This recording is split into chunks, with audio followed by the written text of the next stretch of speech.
there's a story that I saw published today that was discussing some potential trade targets for the Saints. John Seigler at Saints Wire penned it, and there were a couple of very interesting names. We'll get to a former LSU Tiger here shortly, but I want to start with Raiders tight end Michael Mayer. Apparently, the Raiders at the Combine were shopping Mayer a little bit. He was a second-round pick 3 years ago, and they feel like that they could get some value for him because we know what the Raiders now have at tight end. They went in the first round of the last draft and got Brock Bowers, who smashed all the tight end records, is a rookie and is the future of the Raiders at that position. And that, to me, makes this very enticing because the Raiders are basically moving on from Mayer because he's a luxury. You've already got Brock Bowers. You know who your primary tight end is. If you feel like you can get some value for a backup on your team, well, you can go ahead and do that. This is not a necessity for the Raiders. And so I think it's interesting what the market would demand for Mayer because he's probably a starting tight end at more than half the league, and I would include the Saints as a place where I think he would be your starter at tight end. He has played 25 games, started 20 over 2 years in the NFL. He's made 72 catches, averaged 10 yards a catch, and he's very young. He's going to be 24 years old during this season. So what is he? He's young and cheap. That's exactly what the Saints need.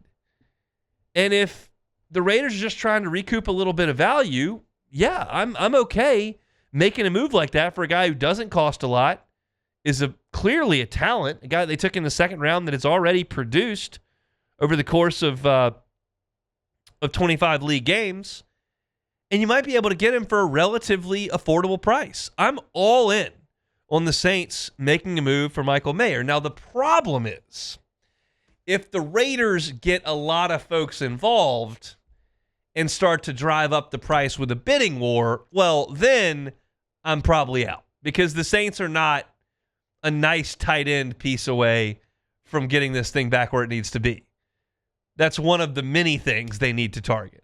So if this is just a situation where the Raiders are going, we think Mayer's pretty good, but we've got that position taken care of. If we can use this asset to get something back that may help us at another spot on the field, I'm willing to do that. And then the Saints could be a fit.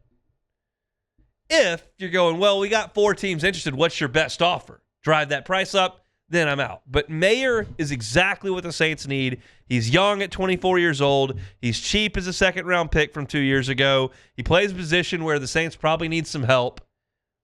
I'm all for that if the Saints can make it work in terms of the assets.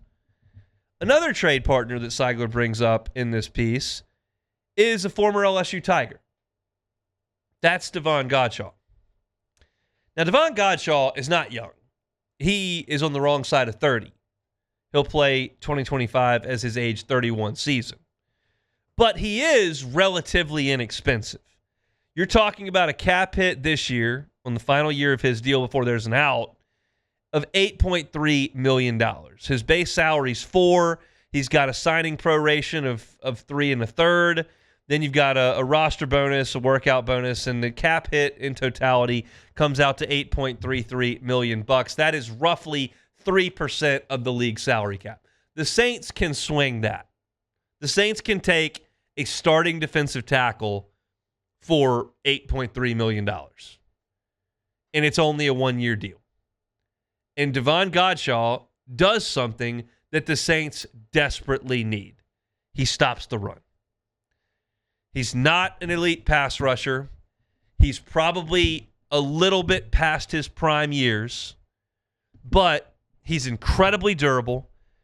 2021, he played 17 games. 2022, he played 17 games. 2023, he played 17 games. 2024, he played 17 games. Now, over the course of those 4 seasons I just rattled off, he's got a total of 2.5 sacks. So he's not a pass rusher, but he averages about 60 tackles a year and he's really good at stuffing the run. And the Saints were atrocious against the run last year.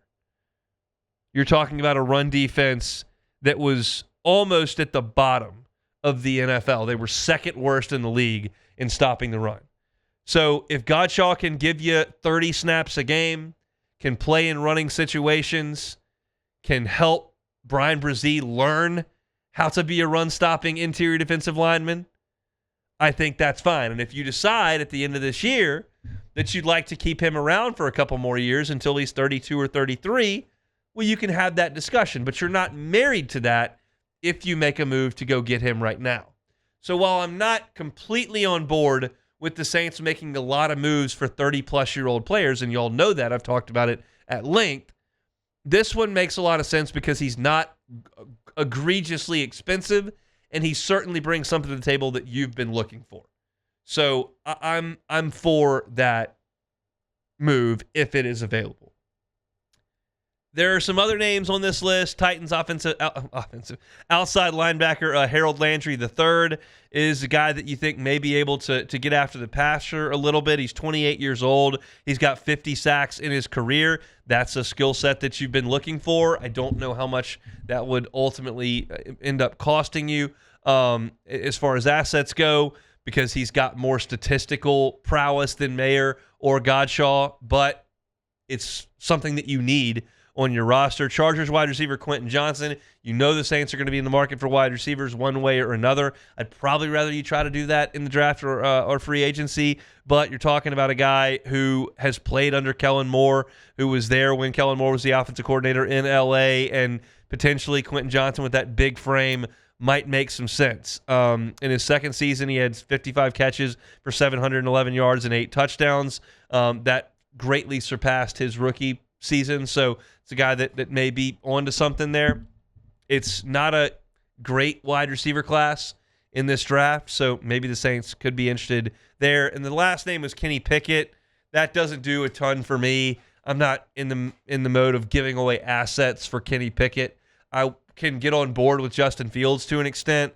Pickett, I don't see the upside there. I think that guy's just a backup waiting to happen, and the Saints are flush with backups at this point. So I'm pro Mayer because he's young and cheap and in a position of need. I'm pro Godchaux, even though he's old, he's fairly cheap, and he's a guy that plays a position of need. I can get on board with the pass rusher depending on the price. Really, as you're looking at trades, it's more so what the outgoing assets are as opposed to what the incoming asset is, because the Saints can't be too much in the mode of getting rid of assets that could be young players.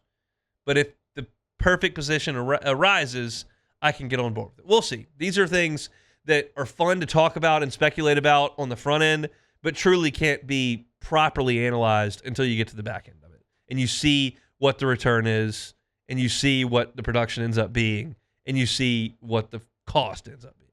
So, interesting stuff. I read this story up on Saints Wire. You can do so as well. Ross Jackson's got an awesome mock draft up right now on the front page of LouisianaSports.net. Go through all 7 rounds and has some picks there. One of them I absolutely love is Travion Henderson that Ross has in there. But you can check out the entire mock draft at LouisianaSports.net. Remind you, everything we do on LouisianaSports.net is completely free. Get on by and check that out here on this Mardi Gras day. Hey, it's on. Thanks for watching Hunt on Saints. Before you leave, help us out a little bit. Hit that like button, leave your comments in the section below, and hit that subscribe button so you get all our content right here from Hunt on Saints. We'll see you next time.